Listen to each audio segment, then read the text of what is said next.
Hello दोस्तों, स्वागत है आप सभी का एक बार फिर से। दोस्तों, आज मैं आपके लिए लेकर आया हूँ जीके के कुछ महत्वपूर्ण सवाल जो आपकी प्रतियोगिता परीक्षा के लिए काफ़ी इम्पोर्टेंट होने वाले हैं। तो चलिए दोस्तों, बिना किसी देरी के शुरू करते हैं। तो दोस्तों, आज का हमारा सवाल नंबर 27 कह रहा है, निम्नलिखित में से कौन सा भारतीय राज्य अंतर्राष्ट्रीय सीमा को साझा नहीं करता है।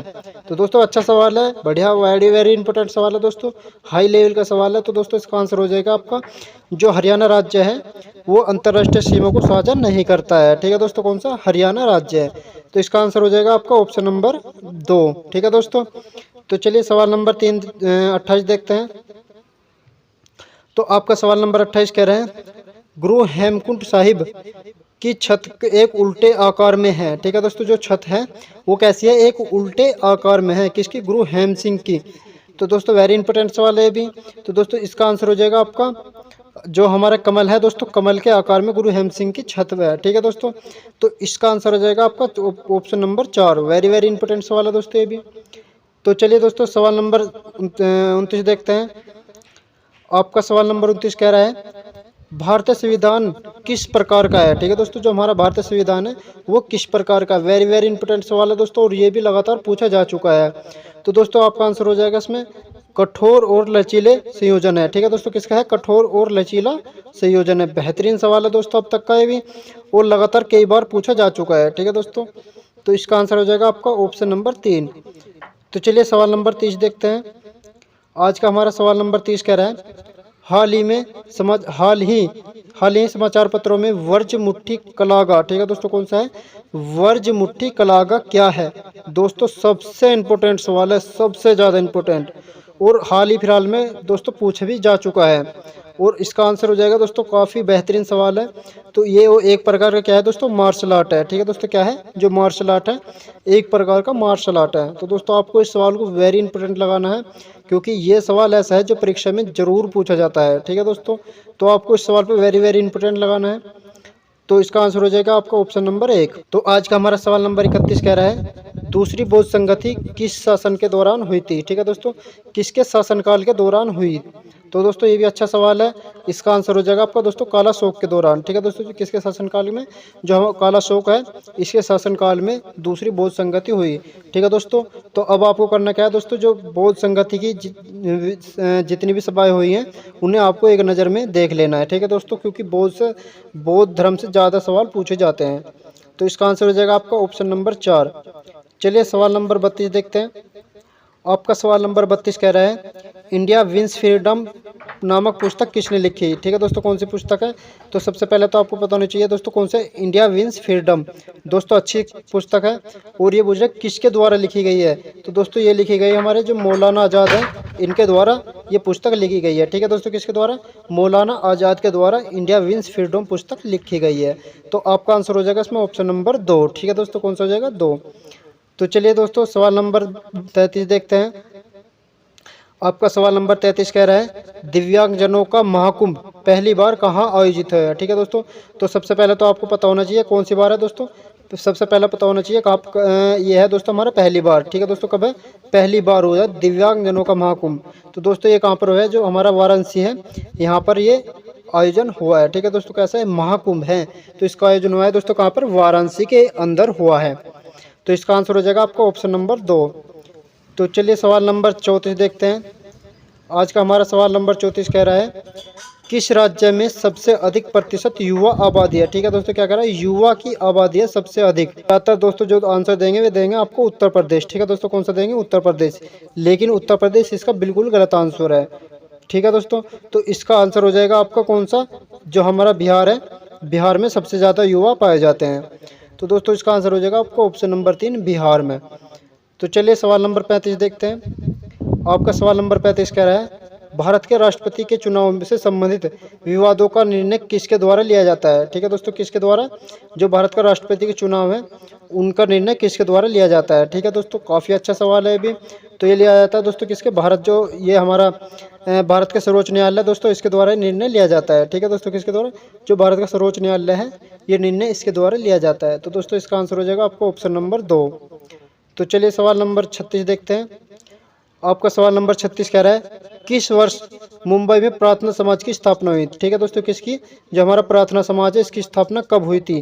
तो दोस्तों सबसे पहले तो आपको पता होना चाहिए कहाँ पर हुई थी इसकी स्थापना। ये हुई थी आपके मुंबई में। ठीक है दोस्तों, कहाँ पर, मुंबई में। और कब हुई थी दोस्तों, ये हुई थी 1867 के अंदर। ठीक है दोस्तों, कब, 1867 के अंदर प्रार्थना समाज की स्थापना हुई थी। तो दोस्तों वेरी वेरी इंपॉर्टेंट सवाल है, भी आपको इसे भी एक बार अच्छे से पढ़ के जाना है। तो चलिए सवाल नंबर 37 देखते हैं। आपका सवाल नंबर 37 कह रहा है भारत में शास्त्रीय भाषाओं की कुल संख्या कितनी है। ठीक है दोस्तों, किसकी, जो शास्त्रीय भाषाएं हैं इनकी संख्या कितनी है। दोस्तों अच्छा सवाल है। तो इसकी संख्या हो जाएगी दोस्तों कितनी, 6। कितनी शास्त्रीय भाषाएं हैं, वर्तमान में 6 शास्त्रीय भाषाएं हैं। ठीक है दोस्तों, कितनी, 6। और अगर आपसे पूछे दोस्तों कुल कितनी भाषाएं हैं, तो दोस्तों हमारे कुल संविधान में 22 भाषाओं का उल्लेख है। ठीक है दोस्तों, कितनी, जो 22 भाषाएं हैं उनका उल्लेख किया गया है संविधान के अंदर। तो अच्छा सवाल है दोस्तों ये भी। तो चलिए दोस्तों सवाल नंबर 38 देखते हैं। आपका सवाल नंबर 38 कह रहा है जो हमारा बहरहाल झील सलीम अली अभ्यारण्य है ये किस जिले में है। ठीक है दोस्तों, काफ़ी अच्छा सवाल है, क्योंकि दोस्तों आपको जो पक्षी अभ्यारण्य है इनसे आपको सवाल एक न एक देखने को जरूर मिलता है। तो दोस्तों पक्षी अभ्यारण्य को आपको एक बार जरूर मान लेना, क्योंकि ये स्टैटिक जीके के अंदर आता है। तो दोस्तों अच्छा सवाल है। तो ये किस राज्य में हो जाएगा दोस्तों, बिहार में हो जाएगा। बिहार में भी कहाँ से, वैशाली जिले में। अच्छा सवाल है दोस्तों। तो इसका आंसर हो जाएगा आपका ऑप्शन नंबर 3। ठीक है दोस्तों। तो चलिए सवाल नंबर 39 देखते हैं। आपका सवाल नंबर 39 कह रहा है राज्यों में किस समूह को भकड़ा नांगल बांध परियोजना से पानी प्राप्त होता है। तो दोस्तों अच्छा सवाल है, वेरी वेरी इंपॉर्टेंट सवाल है दोस्तों ये भी, और बढ़िया लेवल का सवाल है। तो दोस्तों ये बोले किस राज्यों के समूह को भकड़ा नांगल बांध परियोजनाओं से पानी प्राप्त होता है। तो दोस्तों अच्छा सवाल है। तो इसमें आ जाएगा आपका हरियाणा, पंजाब और राजस्थान। ठीक है दोस्तों, कौन सा हो जाएगा, जो हरियाणा, पंजाब और राजस्थान है इन तीनों राज्यों को भकड़ा नांगल बांध परियोजनाओं से दोस्तों क्या मिलता है, पानी मिलता है। तो दोस्तों काफ़ी अच्छा सवाल है। और आपसे पूछे दोस्तों भगड़ा नांगल बांध किस नदी पर है, तो दोस्तों यह है सतलज नदी पर है। किस पर है, सतलज नदी पर। काफ़ी अच्छा सवाल है दोस्तों ये भी, तो आपको इसे भी अच्छे से पढ़ लेना है। तो चलिए सवाल नंबर 40 देखते हैं। आपका सवाल नंबर 40 कह रहा है भारत में विशालकाय सर्प वासुकी के जीवाश्म कहाँ पर पाए गए हैं। तो दोस्तों हाल फिलहाल में पूछा गया है, अप्रैल 2024 का सवाल है दोस्तों। और कौन सा सर्प है दोस्तों, वासुकी सर्प है दोस्तों। और इसके जीवाश्म कहाँ पर पाए गए हैं। तो बहुत ही अच्छा सवाल है दोस्तों ये भी। तो इस सवाल को आपको एक बार नहीं लगभग हर बार पढ़ के जाना है, क्योंकि दोस्तों इसका सवाल आपको ये एक न एक पेपर में देखने को जरूर मिल जाएगा। तो दोस्तों इसका आंसर हो जाएगा आपका जो गुजरात है, गुजरात के अंदर ये पाया गया है। ठीक है दोस्तों, कहाँ पर, गुजरात के अंदर पाया गया है दोस्तों। इसी संबंध एक सांप है टाइटेनोबोआ। ठीक है दोस्तों, कौन सा है, टाइटेनोबोआ। तो दोस्तों उससे भी ज़्यादा लंबा सांप पाया गया है ये। इसकी लंबाई लगभग 45 फीट के आसपास बताई जा रही है। जो हमारा टाइटेनोबोआ है दोस्तों इसकी लंबाई है लगभग 39 फीट के। ठीक है दोस्तों, और इसका वजन होगा लगभग 1000 किलो के आसपास। काफ़ी अच्छा सवाल है दोस्तों भी। तो इसका आंसर हो जाएगा आपका ऑप्शन नंबर 1। तो चलिए सवाल नंबर 41 देखते हैं। आपका सवाल नंबर 41 कह रहा है कि निम्नलिखित में से कौन सी एक सदिश राशि है। ठीक है दोस्तों, कौन सी है, सदिश राशि है दोस्तों। अच्छा सवाल है। एक होती है अदिश राशि, ठीक है दोस्तों, अदिश राशि। एक होती है सदिश राशि। तो दोस्तों हमारे से पूछ रहा है सदिश राशि कौन सी है। तो इसका आंसर हो जाएगा आपका जो बल है दोस्तों ये कैसी है, सदिश राशि है। वहीं अगर अदिश राशि की बात करें तो दोस्तों द्रव्यमान, घनत्व और जड़त्व ये तीनों कैसी हैं दोस्तों, अदिश राशि हैं। अगर आप इनकी परिभाषाओं की बात करें तो दोस्तों अदिश राशि ऐसी होती है जिसमें केवल क्या नाम होता है, परिणाम होता है। ठीक है दोस्तों, दिशा नहीं होती है। लेकिन सदिश राशि ऐसी है जिसमें दिशा और परिणाम दोनों होता है। तो अच्छे लेवल का सवाल है दोस्तों ये भी। तो इसका आंसर हो जाएगा आपका ऑप्शन नंबर 1 बल। चलिए सवाल नंबर 42 देखते हैं। आपका सवाल नंबर 42 कह रहा है 2011 की जनगणना के अनुसार भारत में निम्नलिखित में से किस राज्य में प्रजनन दर सबसे अधिक है। ठीक है दोस्तों, कौन सी है, जो प्रजनन दर है किस राज्य की सबसे अधिक है। बढ़िया सवाल है दोस्तों ये भी।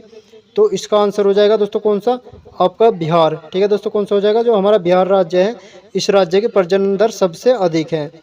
तो वेरी वेरी इंपॉर्टेंट सवाल है दोस्तों। और कौन सी जनगणना के अनुसार है, 2011 के अनुसार। ठीक है दोस्तों, तो इसका आंसर हो जाएगा आपका ऑप्शन नंबर 4। चलिए सवाल नंबर 43 देखते हैं। 43 भी दोस्तों वेरी वेरी इंपॉर्टेंट सवाल है। ये कह रहा है दूसरे आवर्त के तत्वों को किस रूप में जाना जाता है। ठीक है दोस्तों, जो आवर्त सारणी है उसमें दोस्तों जो दूसरा आवर्त होता है इसके तत्वों को किस रूप में जाना जाता है। तो दोस्तों वेरी वेरी इंपॉर्टेंट सवाल है। इसे बोलते हैं दोस्तों हम सेतु तत्व। ठीक है दोस्तों, क्या कहते हैं, जो हमारा सेतु तत्व है इस आवर्त सारणी के दूसरे तत्व को बोलते हैं सेतु तत्व। दोस्तों काफ़ी ज़्यादा सवाल पूछा जाने वाला सवाल है और लगभग हर बार UP police, railway, group D, NTPC हर जगह आपको ये सवाल देखने को जरूर मिल जाएगा। तो दोस्तों इसका आंसर हो जाएगा आपको ऑप्शन नंबर 2। ठीक है दोस्तों, तो चलिए सवाल नंबर 44 देखते हैं। अभी सवाल नंबर 44 कह रहा है कि कौन सा जीव त्वचा से सांस लेता है। तो दोस्तों वेरी वेरी इंपॉर्टेंट सवाल है और किससे कह रहा है, जो त्वचा है इसके अंदर सांस कौन सा जीव लेता है। तो दोस्तों जो हमारा केंचुआ होता है त्वचा से सांस लेता है। ठीक है दोस्तों, किसके द्वारा, जो त्वचा होता है इसके द्वारा सांस लेता है। अब दोस्तों केंचुआ आया है तो केंचुए से एक आधा सवाल और पूछ लेते हैं। दोस्तों जो किसान होता है वो किसानों का मित्र किसे कहा जाता है, केंचुए को कहा जाता है। तो दोस्तों सबसे ज़्यादा पूछा जाने वाला सवाल है कि किसानों का मित्र किसे कहा जाता है, केंचुए को कहा जाता है। तो चलिए सवाल नंबर 45 देखते हैं। आपका सवाल नंबर 45 कह रहा है कि वायव्य श्वसन क्या है। तो दोस्तों वेरी वेरी इंपॉर्टेंट सवाल है और कह रहा है वायव्य श्वसन। तो दोस्तों जो श्वसन हम ऑक्सीजन की उपस्थिति में सांस लेते हैं उसे बोलते हैं वायव्य श्वसन। ठीक है दोस्तों, कौन सा, ऑक्सीजन की उपस्थिति में सांस लेने को हम वायव्य श्वसन कहते हैं। तो दोस्तों वेरी वेरी इंपॉर्टेंट सवाल है ये भी और लगातार पूछा जाता है। तो दोस्तों आज के हमारे कुछ 45 सवाल मैं आपके लिए लेकर आया था। दोस्तों आपको इन सवालों में से कितने आंसर आए हैं हमें कमेंट बॉक्स में ज़रूर बताना। और दोस्तों आज की वीडियो आपको कैसी लगी, अगर वीडियो अच्छी लगी हो तो दोस्तों वीडियो को लाइक कर दीजिए और साथ ही हमारे चैनल को सब्सक्राइब करके बेल आइकन को भी दबा दीजिए ताकि आपको समय से पहले हमारी वीडियो का नोटिफिकेशन मिलता रहे। तो दोस्तों अगर आपको कोई भी समस्या, किसी प्रकार की कोई क्वेश्चन है तो दोस्तों आप हमारे कमेंट बॉक्स में जाकर कमेंट कर दीजिए, हम उसका रिप्लाई आपको तुरंत देंगे। ठीक है दोस्तों, तो मिलते हैं आपसे अपनी नेक्स्ट वीडियो में, तब तक के लिए धन्यवाद।